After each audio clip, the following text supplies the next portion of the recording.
नमस्ते दोस्तों, स्वागत है आपका हमारे YouTube channel genius study world में। दोस्तों आज आपके लिए लेके आए हम जीएस की एक न्यू क्लास है जिसमें 25 क्वेश्चंस का कलेक्शन है जो कि आपका एक प्रैक्टिस सेट है। सही आने वाले एग्ज़ाम में ये बहुत इंपॉर्टेंट होने वाला है आपके लिए। ये क्वेश्चन हमने जीएस से जितने भी टॉपिक होते हैं सबसे क्वेश्चनों को कलेक्शन किया हुआ है और ये सारे क्वेश्चन प्रीवियस ईयर में आए हुए क्वेश्चन हैं। तो दोस्तों वीडियो को स्किप ना करें, वीडियो को पूरा देखना है आपको और बहुत इंपॉर्टेंट वीडियो होने वाला है। तो दोस्तों शुरुआत करते हैं हमारे पहले क्वेश्चन। क्यूसेक में मापा जाता है ऑप्शन नंबर ए जल का भाप, ऑप्शन नंबर बी जल का घनत्व, ऑप्शन नंबर सी दूध का घनत्व, ऑप्शन नंबर डी इनमें से कोई नहीं। तो दोस्तों इसका राइट आंसर जो होने वाला है, इसका राइट आंसर है ऑप्शन नंबर ए जल का भाप, जो कि एक प्रकार की वेलोसिटी होती है। जल का जो बहाव होता है दोस्तों वो क्यूसेक में मापा जाता है, ठीक है। और जो दूध का घनत्व दोस्तों वो लेक्टोमीटर से नापा जाता है, ठीक है। इसके लिए एक लेक्टोमीटर आता है जिसके द्वारा दूध का घनत्व मापते हैं। बढ़ते हैं दूसरे क्वेश्चन की ओर। दोस्तों सेकंड क्वेश्चन है हमारा, भारत के सर्वप्रथम स्वदेशी विकसित कंप्यूटर का नाम है। भारत के सर्वप्रथम स्वदेशी विकसित कंप्यूटर का नाम है। Option number A Anupam, option number B Param, option number C नैन, ऑप्शन नंबर डी इनमें से कोई नहीं। तो दोस्तों इसका जो राइट आंसर है, इसका राइट आंसर है अनुपम। दोस्तों इसका राइट आंसर है अनुपम। अनुपम इज राइट आंसर। नाउ बढ़ते हैं परम। दोस्तों परम के बारे में मैं आपको बताऊं, परम क्या है। ये सीडैक द्वारा विकसित भारत के स्वदेशी कंप्यूटर की एक श्रृंखला है।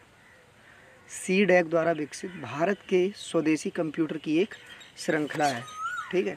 तो इसका राइट आंसर हुआ ऑप्शन नंबर ए अनुपम। बढ़ते हैं नेक्स्ट क्वेश्चन की ओर। टेलीफोन का आविष्कार किया था। दोस्तों बहुत इंपॉर्टेंट क्वेश्चन है ये, शायद प्रीवियस ईयर में पूछा भी गया है। Option number A Marconi, option number B Michael Faraday, option number C Graham Bell, option number D Galileo. तो इसका जो राइट आंसर है दोस्तों टेलीफोन। टेलीफोन क्या होता है, जब कभी टेलीफोन आता है तो बेल बजती है। बेल का मतलब ग्राहम बेल। इससे हम थोड़ा रिलेट करने की कोशिश करेंगे जिससे कि हम चीज़ों को लंबे समय तक याद रखें। तो दोस्तों इसका जो राइट आंसर है, इसका राइट आंसर है ग्राहम बेल। मार्कोनी की, तो मार्कोनी ने देखो दोस्तों रेडियो का आविष्कार किया था। चाहे तो आप इस वीडियो में जो भी मैं इंपॉर्टेंट अगर आपको कुछ लगता है तो दोस्तों इसे नोट डाउन भी कर सकते हैं। तो मार्कोनी ने किसका आविष्कार किया था, रेडियो का। माइकल फैराडे, दोस्तों माइकल फैराडे बहुत जाना माना नाम है ये, फिजिक्स का भी साइंस का भी। तो माइकल फैराडे ने डायनमो का आविष्कार किया था। ग्राहम बेल तो आपको बता ही चुका हूँ, टेलीफोन के आविष्कार किए थे। और गैलीलियो दोस्तों दूरबीन का आविष्कार किया था, ठीक है। तो इसके यहाँ से चारों ऑप्शन हमारे क्लियर हो जाते हैं। ऑप्शन नंबर 4 है अश्रु गैस होती है। अब दोस्तों अश्रु गैस की बात आती है। अश्रु गैस हमने ये हमारा 10th में 7th में हमेशा हम पढ़ते हैं। अश्रु गैस कौन सी होती है दोस्तों, तो option number A ammonia, option number B sulphuric acid, option number C methane, option number D helium. तो दोस्तों इसका जो राइट आंसर होने वाला है तो राइट आंसर इसका है option number A ammonia is अश्रु गैस, ओके। सल्फ्यूरिक एसिड दोस्तों क्या होता है, H2SO4 जो कि बहुत तीव्र अम्ल होता है। मीथेन CH4 मीथेन का सूत्र होता है जो कि दोस्तों बहुत ज़्यादा इंपॉर्टेंट हाई स्कूल के लिए होती है। हीलियम एक अक्रिय गैस है दोस्तों, H से इसे रिप्रेजेंट करते हैं। बढ़ते हैं नेक्स्ट क्वेश्चन की ओर। क्वेश्चन नंबर 5, टमाटर के लाल रंग का कारण होता है। दोस्तों टमाटर के लाल रंग का कारण होता है, क्या होता है। Option number A anthocyanin, option number B lycopene, option number C caricaxanthin, option number D इनमें से कोई नहीं। तो दोस्तों इसका जो राइट आंसर होने वाला है, इसका right answer option number B lycopene is right answer. अब बात आती है दोस्तों एंथोसाइनिन। तो एंथोसाइनिन जो होता है ये पाया जाता है सेब में। तो दोस्तों सेब की जो लालमी का कारण होता है वो एंथोसाइनिन होता है। अगर क्वेश्चन आपसे इस प्रकार से पूछता है कि सेब के लाल रंग का कारण होता है तो दोस्तों वहाँ ऑप्शन आपको टिक करना होगा एंथोसाइनिन। आप इसे नोट भी कर सकते हैं। सेब की जो लालमी का कारण होता है वो एंथोसाइनिन होती है। लाइकोपिन आपको बता दिया ना, टमाटर के लाल रंग का कारण होता है दोस्तों ऑप्शन नंबर सी जो कैरिकाजेंथिन दे रखा है। कैरिकाजेंथिन जो होता है दोस्तों ये हमारा जो पपीता होता है, पपीता का पीले होने का कारण जो होता है कैरिकाजेंथिन होता है। इसमें क्वेश्चन इस प्रकार से भी पूछा जा सकता है कि पपीते के पीले होने का कौन सा कारण होता है, तो इसका राइट आंसर होता है ऑप्शन नंबर सी कैरिकाजेंथिन। फिलहाल तो इस क्वेश्चन के हिसाब से टमाटर के लाल रंग का कारण क्या होता है, लाइकोपिन। दोस्तों इतनी जानकारी एक क्वेश्चन के लिए पर्याप्त होती है। बस आपको वीडियो को स्किप नहीं करना है, बहुत इंटरेस्टिंग तरीके से पढ़ाऊंगा, ठीक है। अगर आपको वीडियो जरा सी भी अच्छी लगती है दोस्तों लाइक और शेयर कर सकते हो। जो भी क्वेश्चन आपको नया लगता है तुरंत उसे नोट डाउन करिएगा। बढ़ते हैं नेक्स्ट क्वेश्चन की ओर। क्वेश्चन नंबर 6, जंतु कोशिका में अनुपस्थित होती है? दोस्तों जंतु कोशिका में अनुपस्थित होती है केंद्रक, माइटोकॉन्ड्रिया, सेलुलोज की कोशिका भित्ति, राइबोसोम। तो दोस्तों इसका जो राइट आंसर होने वाला है, इसका राइट आंसर है ऑप्शन नंबर सी, सेलुलोज की सेल वॉल जो होती है इसमें रिप्रेजेंट नहीं होती है दोस्तों, अनुपस्थित होती है। केंद्रक, माइटोकॉन्ड्रिया, राइबोसोम दीज और आर प्रेजेंट दोस्तों, तो ये सारे पाए जाते हैं। यहाँ ये क्वेश्चन इतना इंपॉर्टेंट दोस्तों, वेरी वेरी इंपॉर्टेंट, इस पर लगा सकते हैं बिकॉज ये कई बार एग्जाम में आया हुआ क्वेश्चन है दोस्तों। अक्सर अगर बायोलॉजी से क्वेश्चन पूछा जाता है तो इस टाइप का क्वेश्चन जरूर ही पूछता है कि जंतु कोशिका में अनुपस्थित होती है या उपस्थित होती है। तो इस क्वेश्चन पे दोस्तों वेरी इंपॉर्टेंट लगा लो। बढ़ते हैं नेक्स्ट क्वेश्चन ही, और क्वेश्चन नंबर 7। क्वेश्चन नंबर 7 है, गायत्री मंत्र के नाम से प्रसिद्ध मंत्र सर्वप्रथम मिलता है दोस्तों। Option number A Atharvaveda, option number B Samaveda, option number C Rigveda, option number D Yajurveda. तो दोस्तों इसका जो राइट आंसर है, इसका राइट आंसर हमारा, तो दोस्तों इसका जो राइट आंसर है, इसका राइट आंसर होने वाला है option number C is right answer. तो ऋग्वेद में गायत्री मंत्र के नाम से प्रसिद्ध मंत्र सर्वप्रथम ऋग्वेद में मिलता है दोस्तों। अब बात आती है ऋग्वेद। तो ऋग्वेद दोस्तों विश्वामित्र द्वारा रचित था। इसमें ईश्वर की महिमा का वर्णन किया गया, ये सबसे प्राचीनतम वेद भी कहा जाता है। बात आती है दोस्तों सामवेद की। सामवेद क्या था? ये संगीत से रिलेट करता था। अथर्ववेद की बात आती है, ये औषधियों से रिलेट करता था। औषधियों के बारे में वर्णन जो किया गया अथर्ववेद में किया गया। यजुर्वेद की बात करें तो बलिदान विधि, जो बलिदान विधि और यज्ञ विधि जो होती है वो हमारी यजुर्वेद से रिलेट करती है दोस्तों। इतना ही इस क्वेश्चन के लिए पर्याप्त है। बढ़ते हैं नेक्स्ट क्वेश्चन की ओर। नेक्स्ट क्वेश्चन है हमारा, नालंदा विश्वविद्यालय की स्थापना की थी। दोस्तों वीडियो में एकदम चुनिंदा क्वेश्चन लेके आया हूँ, अगर आप इसे पूरा देखेंगे तो बाकी बहुत इंटरेस्टिंग होने वाली है वीडियो। सच बता रहा हूँ, वीडियो को स्किप नहीं करना है। पक्का गारंटी लेता हूँ कि इस बार आपका सिलेक्शन क्लियर होना ही होना है दोस्तों। इस टाइप के डेली के मेरे प्रैक्टिस सेट आपके लिए आएंगे, डेली के। बस आपको क्या है, रिस्पांस जब हम आपको दे रहे तो दोस्तों आपको भी हमें रिस्पांस देना होगा। वीडियो को ज़्यादा से ज़्यादा शेयर करना होगा, ठीक है, लाइक करो वीडियो को बस। नालंदा विश्वविद्यालय की स्थापना की थी।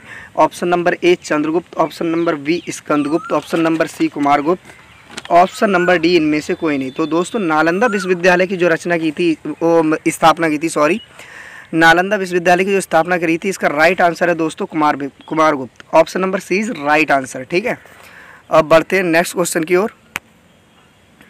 खानवा का युद्ध कब हुआ था? दोस्तों बहुत इंपॉर्टेंट क्वेश्चन है, इसे वेरी वेरी इंपॉर्टेंट क्वेश्चन, आप वेरी वेरी इंपॉर्टेंट टिक लगा सकते हैं। वेरी वेरी इंपॉर्टेंट है दोस्तों, ये आपको याद कर लेना है। बहुत बढ़िया, इसे लिख भी सकते हैं, इसके बारे में पूरा डिस्क्राइब करूंगा मैं, खानवा का युद्ध कब हुआ था।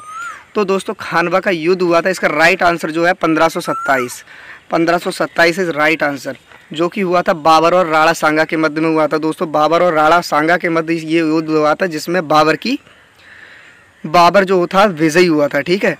अब बात करें 1526, तो 1526 में दोस्तों पानीपत का पहला युद्ध लड़ा गया था, जो कि बाबर और इब्राहिम लोदी के मध्य में हुआ था दोस्तों। लोदी के मध्य में हुआ था, नहीं, पानीपत का प्रथम युद्ध 1526 में दोस्तों, इसे लिख सकते हो सही। और घघरा का युद्ध की अगर बात करूं तो दोस्तों 1529 जो है, 1529 में घघरा का युद्ध हुआ था, जो कि बाबर और अफगान के मध्य में हुआ था। इसमें भी बाबर विजयी हुआ था। 1528 की अगर बात करते हैं दोस्तों, यहाँ हुआ था हमारा चंदेरी का युद्ध, जो कि बहुत फेमस युद्ध था, चंदेरी का युद्ध, जिसमें बाबर और मेदिनिया के मध्य में ये युद्ध हुआ था, जिसमें बाबर विजयी हुआ था।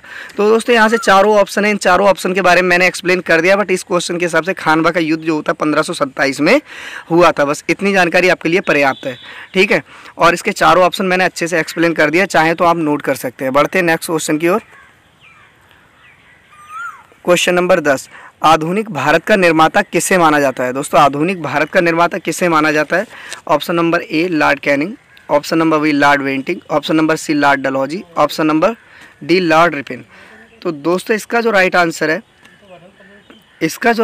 है, दोस्तों option number C is right answer, Dalhousie, Lord Dalhousie. दोस्तों आधुनिक भारत का निर्माता लॉर्ड डलहौजी को माना जाता है। लॉर्ड डलहौजी ने देखो किया क्या था, रेलवे का विकास लॉर्ड डलहौजी ने किया था। आईएएस की परीक्षा नहीं होती थी पहले, डायरेक्टली सिलेक्शन होता था, लेकिन लॉर्ड डलहौजी जैसे आए, इन्होंने आईएएस की परीक्षा का आह्वान किया। उसके बाद में उन्होंने संचार व्यवस्था को बहुत बढ़ावा दिया, सही है, इसलिए आधुनिक भारत का निर्माता बोला जाता है इन्हें।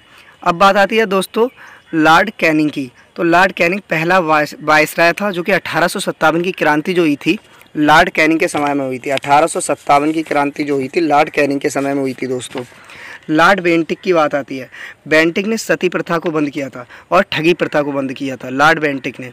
तो इसने काफ़ी हद तक अच्छे काम किए थे। लॉर्ड रिपन की अगर बात आती है दोस्तों, प्रथम जनगणना जो हुई थी वो लॉर्ड रिपन के सामने हुई थी। और हंटर कमीशन जो 1882 में आया था, वो भी 1882 में जो हंटर कमीशन आया था वो भी हमारा लॉर्ड रिपन के समय में आया था। तो इस क्वेश्चन नंबर 10 का जो राइट आंसर है लॉर्ड डलहौजी है। ठीक है, आधुनिक भारत का निर्माता। दोस्तों बढ़ते हैं नेक्स्ट क्वेश्चन की ओर।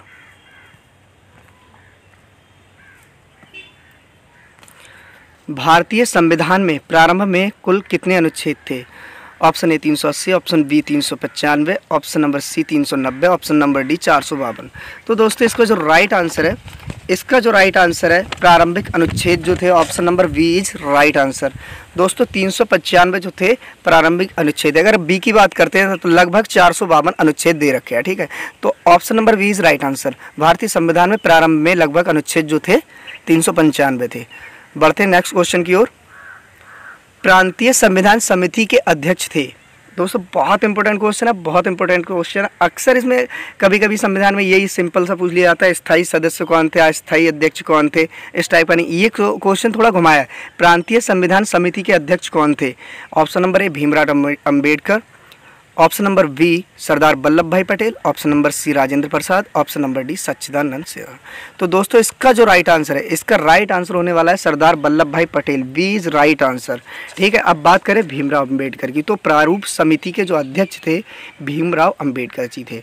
ऑप्शन नंबर सी राजेंद्र प्रसाद। राजेंद्र प्रसाद की बात आती है तो 11 दिसंबर सन 1946 को जो स्थायी अध्यक्ष बनाए गए थे संविधान सभा के, 1946 11 दिसंबर 1946 स्थायी सदस्य थे डॉक्टर राजेंद्र प्रसाद।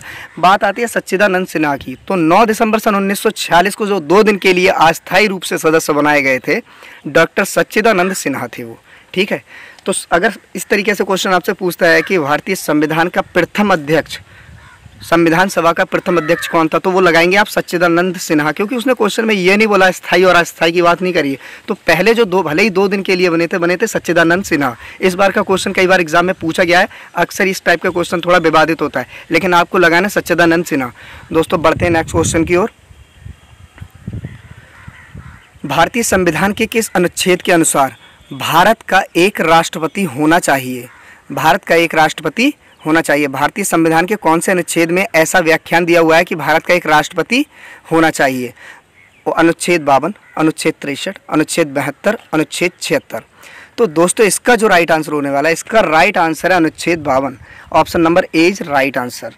अनुच्छेद 52 से लेके अनुच्छेद 62, 63 तक जो है संविधान में राष्ट्रपति का वर्णन दिया गया है, और अनुच्छेद 52 ये कहता है कि भारत का एक राष्ट्रपति होना चाहिए। अब बात आती है अनुच्छेद 63 की, तो दोस्तों अनुच्छेद 63 में उपराष्ट्रपति, मतलब भारत का एक उपराष्ट्रपति होना चाहिए। अनुच्छेद 63 की अगर बात आए तो भारत का एक उपराष्ट्रपति होना चाहिए। अनुच्छेद 63 जो है उपराष्ट्रपति। अनुच्छेद 72 की अगर बात आए तो अनुच्छेद 72 क्या है? राष्ट्रपति को किसी भी सजा को माफ़ करने का अधिकार प्राप्त है। इस अनुच्छेद के अनुसार, संविधान के अनुच्छेद 72 के अनुसार राष्ट्रपति को किसी भी सजा को माफ़ करने का अधिकार प्राप्त है। दोस्तों इससे बेहतर एक्सप्लेन कहीं भी नहीं मिलेगा, पक्का मैं कह रहा हूँ। 25 क्वेश्चन है, इन्हें 25 क्वेश्चन मत समझो, ये कम से कम 100 क्वेश्चन है दोस्तों। हर क्वेश्चन के बारे में आपको अलग अलग तरीके से 2-3 तरीके से मैं बता रहा हूँ, वीडियो को स्किप नहीं करना है। अनुच्छेद 72 में क्या दिया है? राष्ट्रपति को किसी भी सजा को माफ़ करने का अधिकार प्राप्त है। अनुच्छेद 76 की अगर बात आती है तो दोस्तों यहाँ महान्यायवादी की नियुक्ति का उल्लेख किया गया है। अनुच्छेद 76 के अंदर महान्यायवादी की नियुक्ति का उल्लेख किया गया है। यहाँ से चारों अनुच्छेद यहाँ से क्लियर कर दिए हैं दोस्तों। जो भी ऑप्शन है, जो भी विकल्प है, उनके बारे में पूरी जानकारी आपको प्रोवाइड कराई जा रही है। क्वेश्चन नंबर 14, भारतीय संविधान में मौलिक कर्तव्य कहाँ से लिए गए हैं? भारतीय संविधान में मौलिक कर्तव्य कहाँ से लिए गए? Option number Ireland, option number B Russia, option number C Australia, option number D Canada. तो दोस्तों इसका जो राइट आंसर होने वाला है, बहुत इंपॉर्टेंट क्वेश्चन, आप इस पर वेरी इंपॉर्टेंट लगा सकते हैं, which is Russia. Okay, Russia is right answer. बात आती है दोस्तों आयरलैंड की, ठीक है। जब बात आती है आयरलैंड की तो आयरलैंड से दोस्तों लिया गया नीति निदेशक तत्व। नीति निदेशक तत्व कहाँ से लिए गए? आयरलैंड से। ठीक है। अब बात आती है ऑस्ट्रेलिया की। तो दोस्तों ऑस्ट्रेलिया से ली गई है समवर्ती सूची। वर्दी कहाँ से आई है? ऑस्ट्रेलिया से आई है। तो दोस्तों वर्दी से आप वर्ती लगा लो। समवर्ती सूची कहाँ से आई है? ऑस्ट्रेलिया से आई है। ऐसी मौलिक कर्तव्य की बात आई थी। मैला कुर्ता कहाँ से आया? रूस से आया। ठीक है, तो मौलिक कर्तव्य रूस के हो गए। अब बात आती है कनाडा की। तो दोस्तों संघीय प्रणाली जो है, संघीय प्रणाली जो है हमारी कहाँ से ली गई है? ये कनाडा से ली गई है। दोस्तों चारों ऑप्शन यहाँ से एकदम से बेहतर तरीके से आपको एक्सप्लेन किए हुए हैं। अब बढ़ते हैं next question. Question number 15, Bharat की राष्ट्रीय आय का प्रथम मापन किसने किया था? क्वेश्चन की ओर, भारत की राष्ट्रीय आय का प्रथम मापन किसने किया था? पंडित जवाहरलाल नेहरू, दादा भाई नौरोजी, अमर्त्य सेन, इनमें से कोई नहीं। दोस्तों इसका जो राइट आंसर है वो शायद आप सभी लोगों को पता होगा, अगर नहीं पता है तो मैं बताता हूँ। इसका जो राइट आंसर है दोस्तों, right answer is Dada Bhai Naoroji is right answer, option number B. बहुत इंपॉर्टेंट क्वेश्चन है दोस्तों। बढ़ते हैं नेक्स्ट क्वेश्चन की ओर। क्वेश्चन नंबर 16, निम्न में से कौन सी नकदी फसल नहीं है? चलो नकदी फसल पे जब बात आती है तो दोस्तों डिस्कस ये कर लिया जाए कि नकदी फसल कौन सी होती है और कौन सी नहीं होती है। भाई नकदी फसल वह होती है जो हमारी खेत से डायरेक्ट उत्पन्न होकर हम डायरेक्ट उसे बेच दें, क्योंकि हम डायरेक्टली उसे यूज़ में नहीं ला सकते, घरेलू काम की यूज़ में नहीं ला सकते, तो वो हमारी कहलाती है नकदी फसल। लाई का गन्ना, अब गन्ने को डायरेक्टली हम घर पर खा नहीं सकते जब तक उसके चीनी बन के नहीं आएगा, तो उससे पहले हमें उसको बेचना होता है, इसलिए ये नकदी फसल कहलाती है। ठीक है, अब बात आती है रबर। रबर को अगर कहीं से भी पेड़ से उत्पन्न करके हम डायरेक्टली उसे यूज़ नहीं कर सकते, उसके लिए बहुत सारे केमिकल्स की ज़रूरत पड़ती है, तो दोस्तों ये नकदी फसल हो गई। बात आती है सोयाबीन की। दोस्तों सोयाबीन को आराम से खेत में उगाकर घर पे हम आराम से इसे बनाकर खा सकते हैं, सही है, तो ये तो नकदी फसल है नहीं है दोस्तों, ये नकदी फसल नहीं है, क्योंकि इस पर हम डायरेक्टली खेत से उगाकर घर पे ला सकते हैं। तंबाकू, तंबाकू खेत से उगाकर दोस्तों इसे लाया जाता है, काटा जाता है, सुखाया जाता है बहुत सा, तो ये नकदी फसल हो गई। कपास, कपास का डायरेक्टली हम यूज़ नहीं कर सकते, पहले इसके कपड़े बनाए जाते हैं, इसके लिए हमें कहाँ फैक्ट्रीज़ वगैरह में कपास को भेजना होता है, तो ये भी हमारी नकदी फसल होगी। तो दोस्तों इसका जो राइट आंसर, इसका राइट आंसर जो है मैं आपको बता दूं, इसका जो राइट आंसर है सोयाबीन, बीज राइट आंसर। आपको बता दिया ना नकदी फसल कौन सी होती है, इससे बढ़िया एक्सप्लेन कहीं नहीं मिलने वाला। बढ़ते हैं नेक्स्ट क्वेश्चन और क्वेश्चन नंबर 17। ठीक है, क्वेश्चन नंबर 17 है, भारतीय जनगणना 2011 के अनुसार निम्न में से किस जनसंख्या का घनत्व सर्वाधिक था? सॉरी यहाँ से थोड़ा मतलब मिस टाइप हुआ है। किस राज्य की जनसंख्या का घनत्व जो था सर्वाधिक था? क्वेश्चन ये है, भारतीय जनगणना 2011 के अनुसार भारत के किस राज्य की मतलब जो जनसंख्या घनत्व था सबसे अधिक था? इसका जो राइट आंसर है दोस्तों, option number A Bihar, option number B Uttar Pradesh, option number C Kerala, option number D Haryana. तो इसका जो right answer option number A दोस्तों बहुत सिंपल सा है, आपको बता दूं बिहार इज राइट आंसर। ठीक है, यहाँ से आपको ज़्यादा कुछ मेहनत नहीं करनी है, बस सिंपल सा है, क्योंकि बिहार में है क्या, पॉपुलेशन प्रति वर्ग किलोमीटर व्यक्तियों की संख्या है दोस्तों, मैक्सिमम में यही जनसंख्या घनत्व कहलाता है।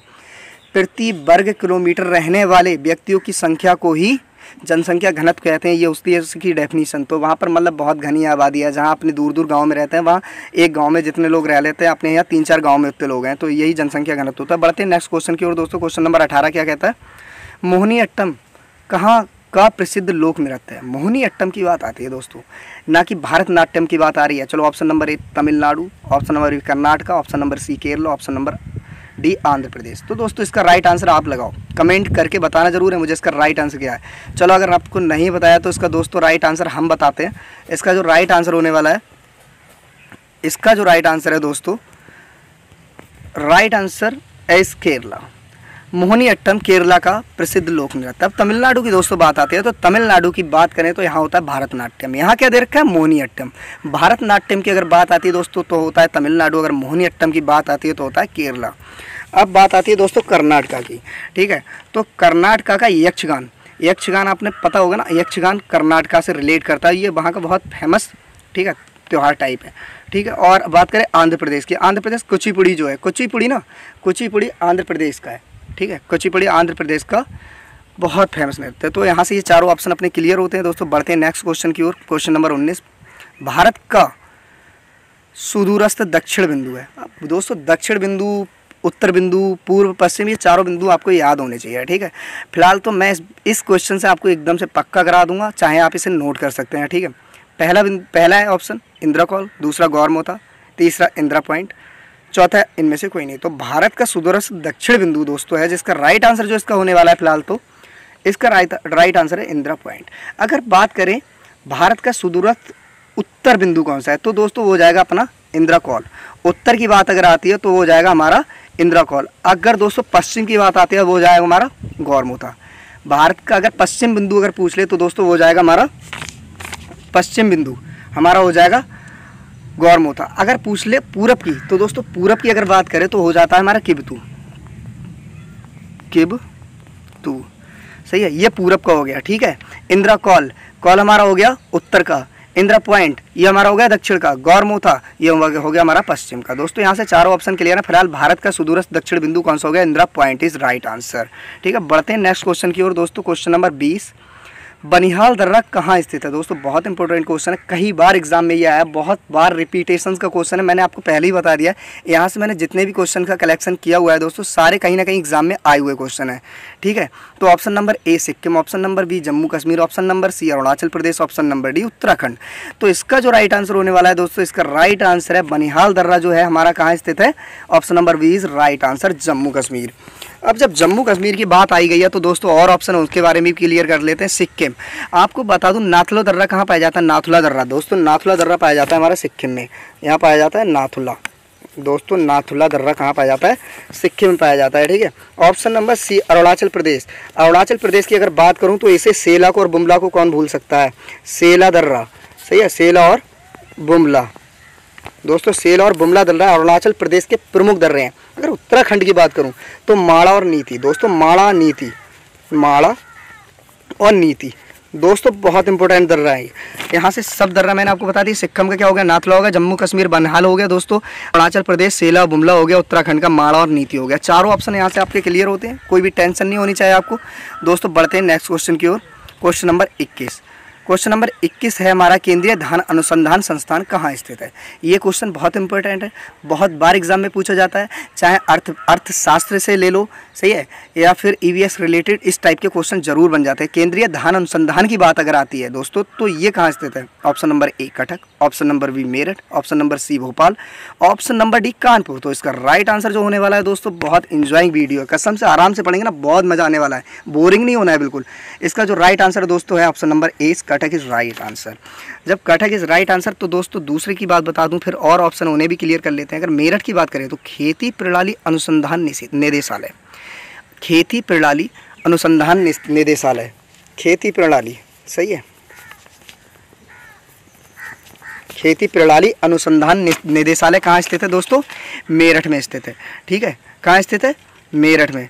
और अगर बात करें दोस्तों भोपाल की तो भोपाल में भारतीय मृदा विज्ञान, भारतीय मृदा विज्ञान अनुसंधान संस्थान स्थित है, भारतीय मृदा विज्ञान अनुसंधान संस्थान। दोस्तों ये क्वेश्चन आपके ऐसे हैं, आप इसे मतलब लिख सकते हैं, वीडियो को स्किप करके आप इसे लिख सकते हैं, पॉज कर लो वीडियो। भारतीय मृदा विज्ञान अनुसंधान संस्थान। कानपुर की अगर बात आती है दोस्तों, राष्ट्रीय शर्करा संस्थान, इसे कौन भूल सकता है दोस्तों, राष्ट्रीय शर्करा संस्थान। ये क्वेश्चन आपको उत्तर प्रदेश से रिलेटेड भी पूछा जा सकता है। अगर उत्तर प्रदेश, क्योंकि आपका लेखपाली का एग्जाम आ रहा है दोस्तों, इसमें उत्तर प्रदेश की एक अलग ही भूमिका रहने वाली है। यहाँ से अलग अलग टाइप से क्वेश्चन पूछे जा सकते हैं, क्योंकि कानपुर उत्तर प्रदेश में पड़ता है। अब उत्तर प्रदेश की कुछ फेमस जगह है जहाँ से क्वेश्चन बनने वाले हैं, जिस तरह के मैं बता रहा हूँ यहाँ कानपुर, तो कानपुर की जो इंपॉर्टेंट चीज़ होती है ना, उनके बारे में आपको याद करना बहुत ज़रूरी है। जैसे कानपुर में शर्करा संस्थान है, ठीक है, शर्करा, और उसके बाद में और कृत्रिम अंग की अगर बात करी जाती है ना, कृत्रिम अंगों का अगर देखा जाए तो वो भी कानपुर पड़ता है, कृत्रिम अंग बनाए जाते हैं। दूसरा वहाँ होता है चमड़ा उद्योग, चमड़ा उद्योग बहुत पूर्ण तरीके से वहाँ बनाया जाता है। से पॉल्यूशन के मामले भी कानपुर ही है, ऐसी बात नहीं।